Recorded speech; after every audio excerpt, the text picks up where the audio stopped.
Kansainvälistä soolouraa tekevältä Tarja Turuselta ilmestyi viime viikon perjantaina joulualbumi ja nyt ensi kuussa eli joulukuun alussa hän lähtee Euroopan joulukiertueelle.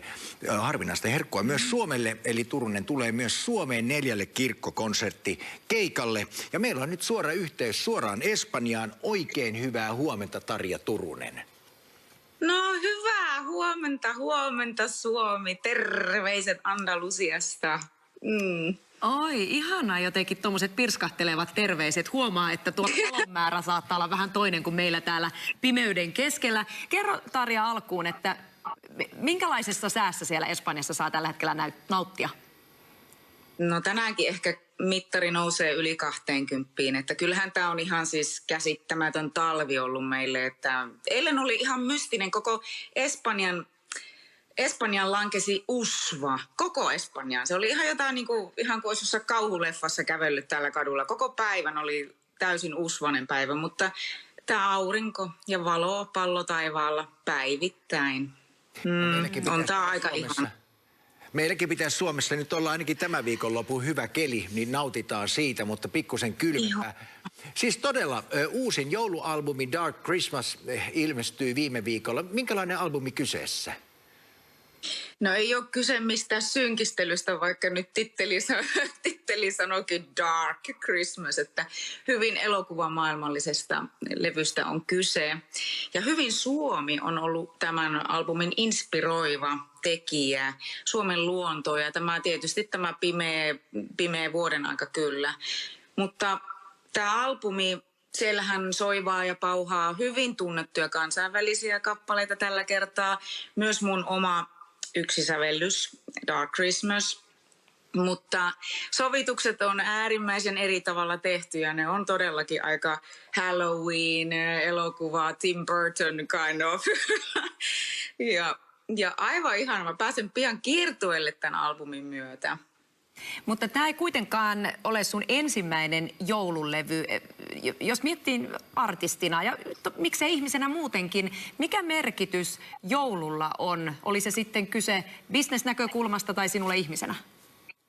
Siis sillä on ollut aina mulle suuri merkitys, mutta mä huomasin silloin jo, tästä on jo ehkä 20 vuotta, kun oma äiti nukkui pois, että joulun merkitys, sitä piti oikeasti hakea, että mitä se tarkoittaa joulu mulle. Ja musiikki oli siinä hetkessä mulla apuna, niin kuin se on ollut kaikissa hetkissä, sellaisissa huonoimmissa hetkissä oikeasti elämässä mukana. Mä oon huomannut, että musiikilla on niin valtava vaikutus, niin sen takia mä oon ruvennut tekemään joulualbumeita, koska mä tiedän, että mä en ole se ainut ihminen, joka ei välttämättä nauti niinkään näistä ralleista, joulumusiikista, jotka soi tuolla supermarketeissa pitkit päivät ja se tulee korvistakin ulos jossain vaiheessa.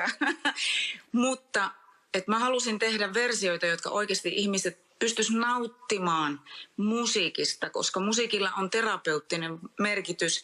Ja näin pimeässä vuodenajassa, niin kuin joulu on, varsinkin meillä siellä pohjoisessa, niin ihmiset kärsii valon puutteesta ja musiikki voi olla suuri apu tähän tilanteeseen.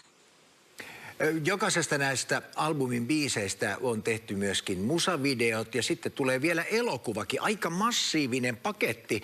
Kuinka työläs rupeama tässä on taustalla? No onhan se kyllä se kuulostaa aika hullulta, että on kuitenkin kyse joulualbumista, ettei niinkään. Että kyllähän mä panostan, voin sanoa ihan suoraan, että panostan enemmän vielä mun rock-albumeihin, mutta tällä kertaa saksalainen levyyhtiö niin halusi oikeasti panostaa tähän ja videot kuvattiin Puolassa kaikkiin biiseihin ja nyt sitä on näytetty itse asiassa. Näytöksiä oli myös Suomessa, mutta muuallakin maailmalla on näytetty ja näytetään. Ja niitä näytöksiä lisätään vielä ihan tuolla Etelä-Amerikassa, Väli-Amerikassa ennen joulua elokuvateattereissa.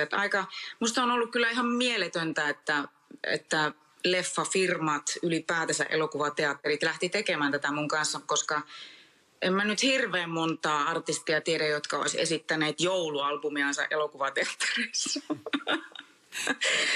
No se on totta, joo, mutta puhutaan myös sun kiertueesta, eli sun Euroopan joulukiertue. Se starttaa nyt sitten piakkoin 3. päivä joulukuuta. Ja oliko näin, että Bulgariasta on startti ja mihin siitä sitten suunta on? Bulgariasta minä starttaan, minä siellä esiinnyn Sinfis-orkesterin kuoron sekä sitten bändin kanssa. Se on vähän isompi produktio ja sitten mennään Romanian kautta, mennään Saksaan, sitten tullaan Suomeen, 4 konserttia Suomessa, Salossa, Tampereella, Kuusankoskella ja Kerimäen kirkossa. Itse asiassa mä pääsin laulamaan Kerimäen kirkkoon ensimmäistä kertaa. Aivan ihanaa. En ole ikinä laulanut siellä kirkossa. Ja eikö se, hei, Kerimäen kirkko ole edelleen maailman suurin puukirkko? On. Ja eikö se ole aika kylmäkin näin talvella? Otat vähän villapaitaa ja villasukkaa mukaan. Joo, kyllä pitää ottaa. Sä tosiaan, Tarja, asut nykyään siellä Espanjassa. Miten se joulu näyttää? Miltä se näyttää Espanjassa? No jouluhan tietysti on täällä nyt, missä mie oon, niin tosi paljon lämpimämpi joulu. Että kyllähän täällä hyvin vihreä luonto meitä ympäröi joulun aikaan. Mutta onhan joulu espanjalaisillekin hyvin hiljainen juhla ja perheen juhla ennen kaikkea. Että heillä on omat perinteet toki, mutta tänä jouluna mä pääsen itse asiassa Suomeen ja mä tuon mun espanjalaiset ystävät täältä Espanjasta Suomeen ensimmäistä kertaa. Että pari espanjalaista perhettä pääsee meidän kanssa sinne Suomeen, mennään Rukalle. Ja aivan ihanaa, me ollaan vuokrattu mökki ja päästään viettämään suomalainen joulu. Että mä tulen niin kuin viimeisin voimin kiertueelta sinne Suomeen sitten viettämään joulua. Ootan, ihan oikeasti ootan. Niin, tosissaan sä laskeudut joulurauhaan aika saman tien, koska siis Tšekeissä on viimeinen Euroopan konserttikiertue keikka siis 21. päivä joulukuuta. Mitä sun espanjalaiset ystävät odottaa suomalaiselta joululta, koska mehän ollaan tämmöinen kuuluisa joulupukkikansa?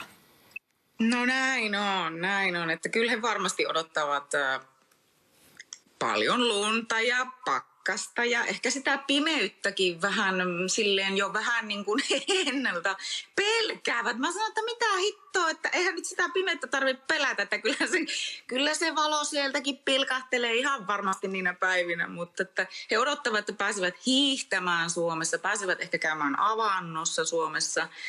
Ja sitten nauttimaan meidän perinteistä ruuasta, jouluruuasta. Niin, joulupöytä saattaa tulla pienenä shokkina, koska Espanjassa päivällisellä ihan normaalissa arjessakin syödään useampia tunteja. Ja Suomessa sentään se joulupöytä, niin siinä istutaan vähän pidempään, mutta varmaan espanjalaiseen mittaan niin ihan liian vähän aikaa. Niin, se on totta. Kyllä täällä on nämä ruokailu. No täällä varsinkin Andalusiassa, kunhan tämä on vuoden ajan. No, me ollaan koko vuoden ulkona itse asiassa. Ihmiset käy kahvilla ja ruokailemassa, istutaan pihalla. Niin tokihan sitä nautitaan myös siitä yhdessä olosta.